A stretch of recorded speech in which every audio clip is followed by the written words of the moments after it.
ဒီခွေးလေးဟာအရန်ပလွန်းလို့ကျောင်းထဲတောင်မဝင်ခွင့်ရလူနီးပါးဖြစ်ခဲ့ရပါတယ်။ဒါကြောင့်သူ့ကိုယ်သူပိုအရက်ရှိပုံပေါက်အောင်လက်ရွက်တွေကိုထောင်ပြခဲ့တဲ့ဆီယာမာကသူဘလောက်ညံကောင်းလဲဆိုတာမြင်ပြီးချွင်းချက်အနေနဲ့ကျောင်းပေးတက်ခဲ့ပါတယ်။ဘတ်ဟာအရန်ဝမ်းသာသွားပြီးအဲ့ဒီအချိန်ကစလို့လမ်းပြခွေးတင်တန်းသားအဖြစ်သူ့ရဲ့တက်တန်းကိုတရားဝင်စတင်ခဲ့ပါတော့တယ်။ဒါပေမဲ့သူ့ရဲ့တင်းငယ်တဲ့အရွယ်စားကြောင့်စတင်ချိန်မှာဆီယာမာကသူ့ကိုမမြင်ုံတောင်ရှိခဲ့ပါတယ်။အစာကျွေးတဲ့အချိန်မှာတခြားခွေးတွေကအစာထွက်တဲ့ခလုတ်ကိုလွယ်လွယ်ကူကူနှိပ်နိုင်ပေမဲ့ဘတ်ကတော့ဘလောက်ပဲစူးစမ်းမမိခဲ့ပါဘူး။ပကံထဲကနေအစာတွေရှန်ကျလာတာကိုပဲစိတ်ပြက်လက်ပြက်နဲ့ကြည့်နေခဲ့ရတယ်။ညနေပိုင်းလေ့ကျင့်ခန်းကတော့ပိုးလို့တောင်ခက်ခဲပါသေးတယ်။ဘတ်ဟာသူ့ရဲ့တာဝန်ကမျက်မမြင်တွေကိုလမ်းပြဖို့နဲ့အန္တရာယ်တွေကိုရှောင်ကွင်းပေးဖို့ဆိုတာကိုလုံးဝမေ့လျော့ပြီးရှေ့ကိုပဲတကူတော်ဒုံးဆိုင်ပြေးခဲ့တယ်။တစ်ချိန်ပြီးတစ်ချိန်ကြာရှုံးခဲ့ပြီးနောက်မှာတော့ဘတ်ဟာသူ့ကိုယ်သူလုံးဝတန်တရားဝင်လာခဲ့ပါတယ်။သူဟာအောင်မြင်သူတွေရဲ့ဂုဏ်ပြုနေရန်ပိုစတာကိုစိတ်မကောင်းစွာနဲ့စိုက်ကြည့်နေမိတယ်။အဲ့ဒီအချိန်မှာပဲအောင်မြင်ကြော်ကြားခဲ့တဲ့စီနီယာခွေးတစ်ကောင်ဟာလည်းသူ့လိုပဲအရက်ပူပူလေးဆိုတာကိုရုတ်တရက်သတိထားမိသွားပါတယ်။အဲ့ဒီခိုက်တန်မှာဘတ်ရဲ့မျှော်လင့်ချက်တွေပြန်လည်တောက်ပလာခဲ့တဲ့သူ့ကိုယ်သူတက်တည်ပြဖို့အတွက်နှစ်ဆပိုပြီးစူးစမ်းမယ်လို့အတန်တိတ်တစ္ဆာဆိုလိုက်ပါတယ်။ခလုတ်ကိုမမိရင်သူမြင့်ခုန်မယ်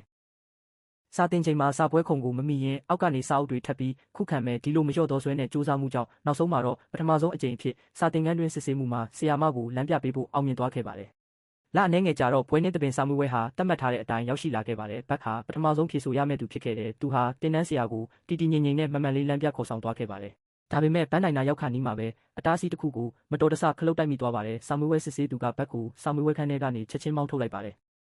သူဟာရင်ခွဲမတက်ခံစားရပြီးကယ်တင်ရှင်လမ်းပြခွေးတစ်ကောင်ဘယ်တော့မှဖြစ်လာမှာမဟုတ်တော့ဘူးလို့ယုံကြည်လိုက်ပြီးအားကိုးရမယ်ဖြစ်သွားခဲ့တဲ့သူ့အတန်းဖော်တွေတယောက်ပြီးတယောက်စာမွေးပွဲအောင်သွားတာကိုပဲကြည့်နေနိုင်ခဲ့ပါတော့တယ်။ဘတ်ရဲ့မျက်နှာပေါ်မှာမျက်ရည်တွေစီးကျလာခဲ့တဲ့ဘတ်တယောက်စိတ်ပြတ်အားငယ်နေတဲ့အချိန်မှာပဲအပြင်ဘက်မှာရုတ်တရက်စူညံတန်ကြီးထွက်ပေါ်လာပါတယ်။မျက်မမြင်ကောင်မလေးတယောက်ဟာအန္တရာယ်ရှိတဲ့လုပ်ငန်းခွင်ဆောက်လုပ်ရေးခွင်ထဲကိုမတော်တဆရောက်ရှိသွားခဲ့တာပါ။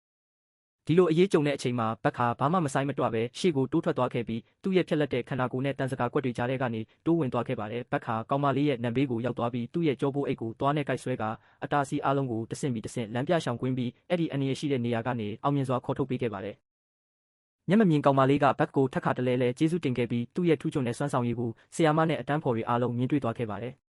နောက်ဆုံးမှာတော့ဘတ်ဟာလူတိုင်းရဲ့အတိမတ်ပြုမှုကိုရရှိသွားခဲ့ပါတယ်။ကျောင်းအုပ်ကြီးကိုယ်တိုင်ရုပ်တုကနေသူ့ရဲကောင်းဝိယုံကိုဖြုတ်ပြီးဘတ်ကိုခြုံပေးခဲ့ပါတယ်။ဘတ်ဟာထူးချွန်တဲ့လမ်းပြခွေးတစ်ကောင်ဖြစ်လာဖို့သူ့ရဲ့အိမ်မက်ကိုနောက်ဆုံးမှာအကောင့်ထဲပေါ်နိုင်ခဲ့ပါပြီ။သူဟာအရန်ကိုဂုဏ်ယူဝင်ကြွားနေခဲ့ပါတယ်။သိကြလား။ကဘာပေါ်ကလမ်းပြခွေးတွေအားလုံးဟာတကယ်တော့အတန်တိတ်သူရဲကောင်းတွေပါလူသားတွေကိုအခုလိုမျိုးကာကွယ်စောင့်ရှောက်ပေးနေကြတာဖြစ်ပါတယ်